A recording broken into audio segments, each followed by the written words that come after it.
Carbon திட்டம் எந்த வடிவத்தில் வந்தாலும் எங்கே வந்தாலும் தமிழ்நாட்டின் எந்த மூலையில் வந்தாலும் அவரை தீவிரமாக எதிர்க்கக்கூடியவர்கள் விடுதலை சிறுத்தைகள் கட்சி என்பதை அழுத்தமாக பதிவு செய்ய விரும்புகிறேன்.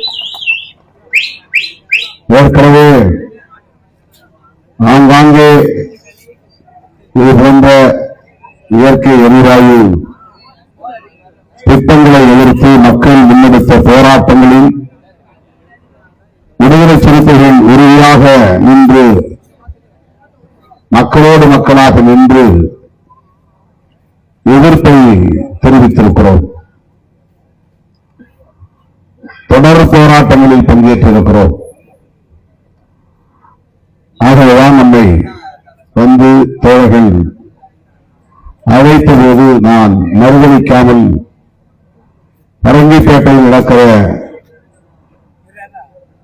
ஆர்ப்பாட்ட வழியில் நடக்கிற பொதுக்கூட்டத்தில் கட்டாயம் நான் பங்கேற்பேன் என்ற உறுதியை தந்தேன். உங்கள் முன்னால் நிற்கிறேன்.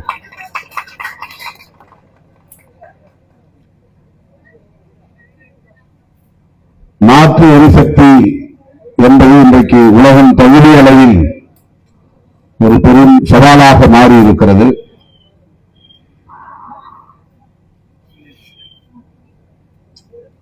இந்தியா போன்ற மூன்றாவது உலக நாடுகளில், வளரும் நாடுகளில், வல்லரசு நாடுகள் தமக்கு தேவையான எரிபொருளை அல்லது எரிவாயுவை அல்லது எரிசக்தியை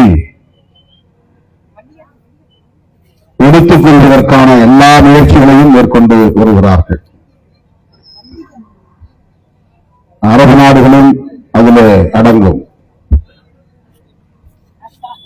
அரபு நாடுகளை குறிவைத்து தாக்குவதில் பல பின்னணிகள் உண்டு என்றால்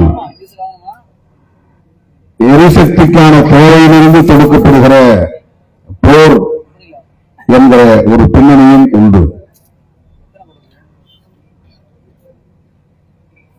இந்தியா அத்தகைய சுரண்டலுக்கு ஆளாகிறது, பாதிப்புக்கு ஆளாகிறது. நம்முடைய தேவைக்காக மட்டுமில்லை, உலக சந்தையின் தேவைக்காகவும் இத்தகைய முயற்சிகளில் அவர்கள் தொடர்ந்து ஈடுபட்டு வருகிறார்கள். உலகமயமாதல், தாராளமயமாதல், தனியார்மயமாதல் என்கிற கொள்கை நடைமுறைக்கு வந்த பின்னர் நம்முடைய உற்பத்தி முறை முற்றிலும் மாறிவிட்டது. கனிம சுரங்கங்களாக இருந்தாலும் அல்லது வேறு இடையிலான எந்த தொழில் தளங்களாக இருந்தாலும் அவை நம்முடைய எதிர்காலத்தை பற்றிய கவலை இல்லாமல், வாழ்வாதாரங்களை பற்றிய கவலை இல்லாமல், உலக நாடுகளின் தேவைக்காக, உலக சந்தையின் தேவைக்காக எதையும் செய்ய தயார் என்கிற நிலைக்கு தள்ளப்பட்டிருக்கிறோம், அல்லது இந்த அரசு தள்ளப்பட்டிருக்கிறது. இந்திய ஒன்றிய அரசு ரவிக்குமார் அவர்கள் சொன்னதைப் போல அதானி அம்பானி என்கிற இரண்டு நண்பர்களுக்காக அவர்கள் இதையெல்லாம் செய்கிறார்கள் என்றாலும் கூட அந்த இருவரும் உலக சந்தைக்காகத்தான் எல்லாவற்றையும் செய்து கொண்டிருக்கிறார்கள் என்கிற புரிதலும் இதன் பின்னால் இருக்கிறது. ஆகவே நாம் நம்முடைய உள்ளூர் பாதுகாப்புக்காக மட்டுமில்லை, ஒட்டுமொத்த தேசத்தின் பாதுகாப்புக்காகவும் சேர்ந்து குரல் கொடுக்கிறோம். இந்த குரல் தேசத்தின் பாதுகாப்புக்கான குரல், இந்திய நலன்களுக்கான குரல். நம்முடைய வாழ்வாதாரம் பாதிக்கப்படாமல், இயற்கை ஆற்றல்கள் பாதிக்கப்படாமல்,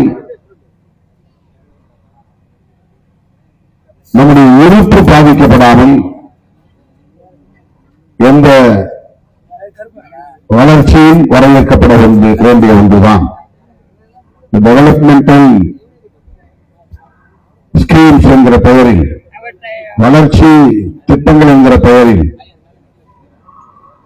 நம்முடைய எதிர்காலத்தை நாம் சூழ்நிலையாக்கிக் கொள்ள முடியாது. எதிர்கால தலைமுறையினருக்கான வாழ்க்கையை நாம் சீர்குலைப்பதற்கு, அழிப்பதற்கு இடம் கொடுத்து விடக்கூடாது. இன்றைக்கு வாழ்கிற நமக்கு குடிநீர் வேண்டும், நல்ல காற்று வேண்டும் என்பதற்காக நாம் போராடுகிறோம் என்று மட்டும் இதற்கு பொருள் இல்லை. அடுத்தடுத்து வருகிற வாரிசுகளுக்காகவும் தான் நாம் போராடுகிறோம். சுற்றுச்சூழலை பாதுகாக்க வேண்டிய பொறுப்பு இன்றைய தலைமுறைக்கு உள்ளது என்றால் அது இன்றைய தலைமுறைக்கான பாதுகாப்பு மட்டுமில்லை. இந்த பூமி இப்போது வாழ்கிற மக்களுக்காக மட்டுமில்லை, இனி வருகிற அத்தனை தலைமுறைகளுக்கும் சொந்தமானதுதான் பூமி. பூமியில் உள்ள அத்தனை வளங்களும் தற்போது வாழ்கிற நமக்கு மட்டுமே சொந்தமில்லை, நம்முடைய எதிர்கால வாரிசுகளுக்கும் இது சொந்தமானது.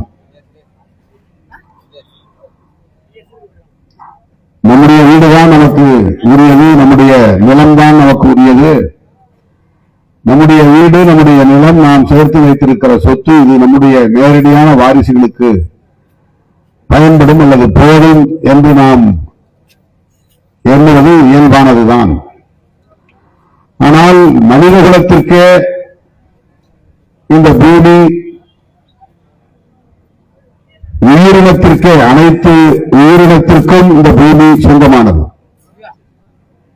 இந்த பூமியில் நாம் கணக்கில் கொள்ள முடியாத அளவுக்கான சாதாரண சக்திதான். பிரபஞ்சத்தோடு ஒப்பிடுகிற போது பூமியே ஒரு தூசிதான். பூமியோடு ஒப்பிடுகிற போது நாம் எல்லாம் கணக்கிலே கொள்ள முடியாத சாதாரண, எந்த மதிப்பும் இல்லாத சக்திதான். ஆனால் இந்த பூவுலகில் வாழக்கூடிய ஒவ்வொரு உயிரும் தனக்கான இனப்பெருக்கத்தை செய்து கொண்டே இருக்கிறது. அடுத்தடுத்த வாரிசுகளை உருவாக்கிக் கொண்டே இருக்கிறது. பூச்சிகளாக இருந்தாலும், புழுக்களாக இருந்தாலும், கடல்வாழ் உயிரினங்களாக இருந்தாலும், ஒட்டுண்ணிகளாக இருந்தாலும், எல்லா உயிரினங்களும் இனப்பெருக்கம் செய்கின்றன. மனிதனும் அப்படி இனப்பெருக்கம் செய்கிறான். அப்படி இனப்பெருக்கமாகிற ஒவ்வொரு உயிரினத்துக்கும் ஒரே வாழ்வாதாரம் பூ உலகுதான், இந்த பூமிதான். ஆக உயிர் இருக்கிற அத்தனை வளங்களும் இந்த உயிரினங்களுக்கு சொந்தம் என்கிற போது இதனை பாதுகாத்து அடுத்தடுத்து வருகிற வாரிசுகளுக்கு ஒப்படைத்துவிட்டு செல்ல வேண்டியது நம்முடைய பொறுப்பு. நம்முடைய காலத்திலேயே அழித்துவிட்டு போய்விட முடியாது.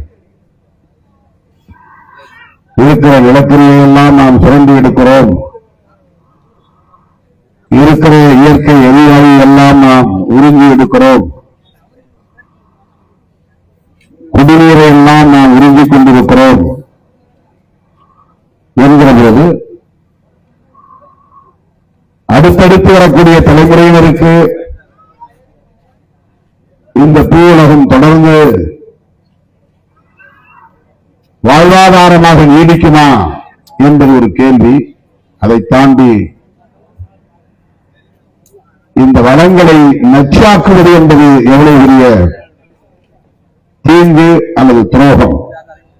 நாம் குடிக்கிற நீரை நாமே வளர்ச்சி என்கிற பெயரால் நச்சாக்குகிறோம் என்று சொன்னால் அது அடுத்து வருகிற தலைமுறைக்கு நாம் செய்கிற துரோகம். நாம் சுவாசிக்கிற காற்றை நஞ்சாக்குகிறோம் என்றால்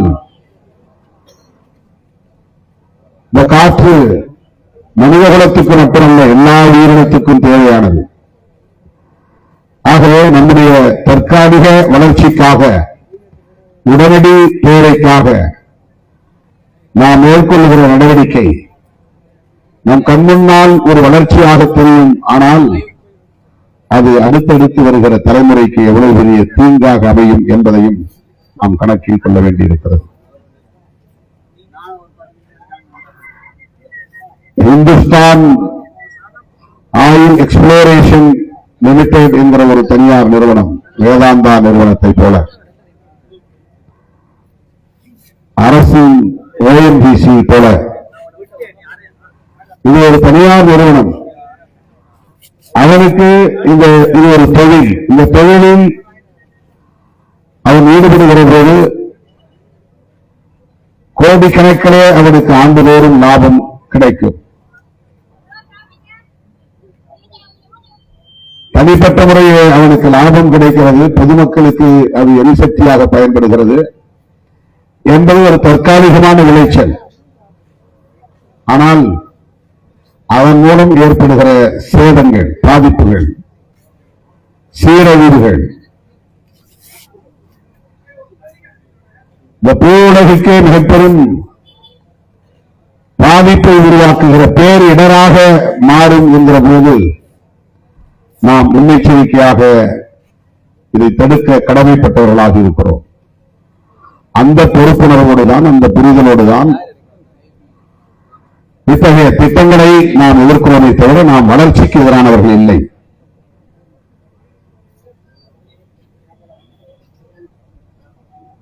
அமெரிக்காவில் கூட நிலக்கரி இருக்கிறது, அமெரிக்காவில் கூட எண்ணெய் வளம் இருக்கிறது. ஆனால் அவர்கள் அங்கே இதுபோல ராட்சத கிணறுகளை உருவாக்குகிறார்களா, தோண்டுகிறார்களா, அந்த வளத்தை சுரண்டுகிறார்களா என்று ஒப்பீடு செய்து பார்க்கிற போது அவர்கள் அதை சேமிப்பதாகவே சொல்லப்படுகிறது. வல்லுநர்கள் அப்படி எழுதுகிறார்கள். ஈரான், ஈராக் மீது அவர்களுக்கு பல அரசியல் பகை ஒரு இடம் இருந்தாலும் இந்த எண்ணெய் வளத்தோடு அவர்கள் கொண்டிருக்கிற வர்த்தக உறவு, உலக சந்தையில் அவர்களின் பாத்திரம், உலக நாடுகளுக்கு அவர்கள் செய்கிற வணிகம், கடல் வழியாக அவர்கள் செய்கிற வணிகம், இதன் மூலம் அவர்களுக்கு என்ன பாதிப்பு என்று கணக்கிட்டு அந்த பாதிப்பில் இருந்தும் தான் அரபு நாடுகளை குறிவைத்து தாக்குகிறார்கள். அரசியல் காரணங்கள் மட்டுமில்லை, இதுபோன்ற பொருளாதார வர்த்தக அடிப்படையிலான காரணங்களும் இதற்கு பின்னால் இருக்கின்றன. எனவே இன்றைக்கு நாம் ஹைட்ரோ கார்பன் திட்டத்தை எதிர்க்கிறோம் என்றால் இது வெறும் தற்காலிகமான ஒரு ஏற்பாடு அல்ல. பரங்கிப்பேட்டையால் பொதுமக்களுக்கான பாதுகாப்பு மட்டுமில்லை, அல்லது தமிழ்நாட்டு நலன்கள் மட்டுமே முன்னிறுத்தப்படுவதாக பொருள் இல்லை. ஒட்டுமொத்தத்தில் சுற்றுச்சூழல் பாதுகாப்பு என்கிற கோணத்தில் இருந்து இந்த பூ உலகை பாதுகாக்க வேண்டிய பொறுப்பு நமக்கு இருக்கிறது. அந்த பொறுப்புணர்வோடு தான் நாம் இந்த களத்தில் இருக்கிறோம். எனவே நீங்கள் முன்னெடுக்கிற அனைத்து முயற்சிகளுக்கும் விடுதலை சிறுத்தைகள் கட்சி ஒத்த துணையாக இருப்போம் என்பதை சொல்லி, இந்திய அரசு இதற்கான அனுமதி வழங்குவதை கைவிட வேண்டும். இந்திய அரசுக்கு மாநில அரசு அழுத்தம் கொடுக்க வேண்டும். மக்களின் வாழ்வாதாரத்தையும் இயற்கை வளங்களையும் பாதுகாப்பிட மாநில அரசும் இந்திய ஒன்றிய அரசும் முன்வர வேண்டும் என்று வலியுறுத்தவும் உங்களோடு நாங்கள் கைகோர்த்து நிற்கிறோம் என்பதை மீண்டும் ஒருமுறை சொல்லி எப்போதும் உடன் நிற்போம் என கூறி முடிக்கிறேன். நன்றி, வணக்கம்.